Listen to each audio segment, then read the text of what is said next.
Hürmetli vatandaş, leksiyelerimizden devamı. Endike mavzudun birinci islaş 2021 yıl 6. ayının 17. günü. Yukarı leksiyanın devamı mavzumuz. Şuna, çünkü bilen ma'lum derece Amerika, çünkü bilen ma'lum derecede karşılaşıvatıdı. Ama adam bu işini bildi. Ama adam bunu görüp duruvatıdı.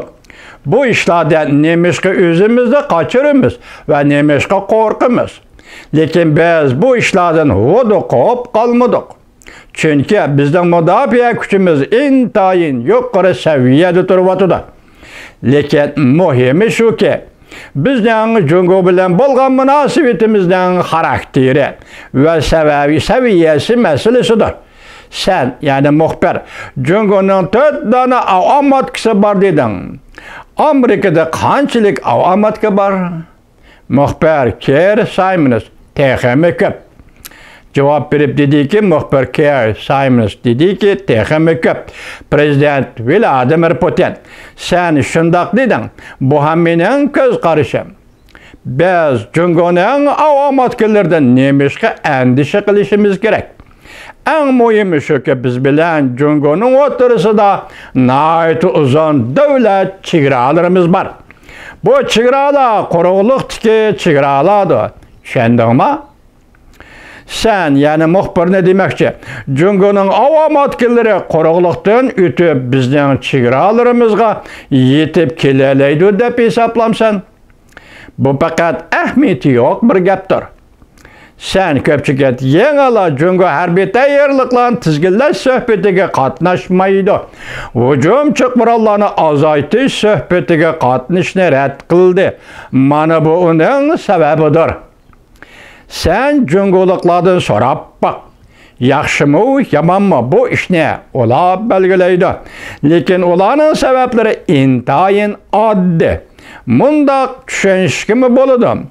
O'q-dora Ok beşi ve toşakoçu kurallar sahne. Meselesinden aytkanda Amerika ile Rusya Cungo'nun aldıda turudu. Cungoluklar şundak deyişke haklıyıq ki biz silenin arkanlarda kalgan işkenmiz. Ondaqda bu kural yaraklarının nemişke azaytı dikenmiz. Bunu prezident Vladimir Putin davatı cuma. Bularning hammasi cho'nqori o'ylashga tegishli muhokama qiladigan masalalar. Lekin biz Cungo'ning maydoniga vakillik qilamiz desak, bu kulkilik bo'ladi deb ko'rsatdi muxbirga Rossiya Federatsiyasining prezidenti Vladimir Putin.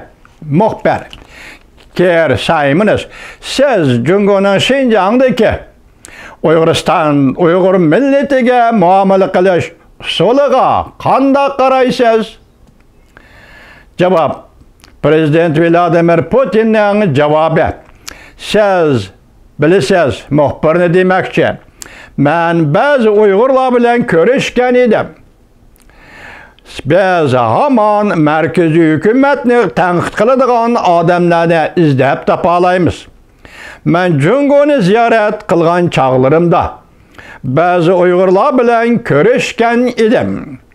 Men sana muxbirga demoqchi, kapolat beramanki, hech bo'lmaganda men qulog'im bilan anglaganlarimni aytsam, umuman aytganda ular, ya'ni Uyg'urlar Cungo doiralarining burayini qaratgan siyosatlarini qarshi oladi. Ular, yani Uyg'urlar Cungo burayında iqtisod, madaniyat seviyesi yuqori ko'tarilish jihatlarda burayında yashayotgan kishilarga nurg'un ishlarni qilib berdi deyishdi. Undaqda men nemishqa tashqarida turib bu ishlarga baho berishim kerak. Prezident Rossiya Federatsiyasining prezidenti Vladimir Putin bu abzaslarni Xitoydan, Beijingdan, Xi Jinpingdan ko'chirib olibsiz. Uning ustiga sizning Cungo bilan bo'lgan diplomatik munosabatlaringizga dal mushundaq so'zlar kifoya qildi. Mush sizlarni so'zlashingiz kerak. Mushundaq deyishingiz kerak. Lekin sizdan ag'rinamaymiz prezident Vladimir Putin. Biroq siz bu yerda Uyg'ur da'vatisiz. Ish biz uchun aytganda endi boshlandi. Rossiya Federatsiyasining prezidenti Vladimir Putin. NBC muxbiri Ker Saymona savol qo'ydi. Sen bilishing kerakki, nurg'unlagan Uyg'urlar hargiz mundaq deyishmaydi. Demek Prezident Vladimir Putin o ne dedi? Amerikalik jangovar muxbir nim dedi? Köpçülük Uyg'urlar hargiz mundaq deyishmaydi. O'xshashli Amerika Qo'shma Shtatlari Jungoni ayblab, Jungo burayında Uyg'urlarga qirg'inchilik siyosati yurgizyapti dedi. Davomini anglaysiz vatandosh.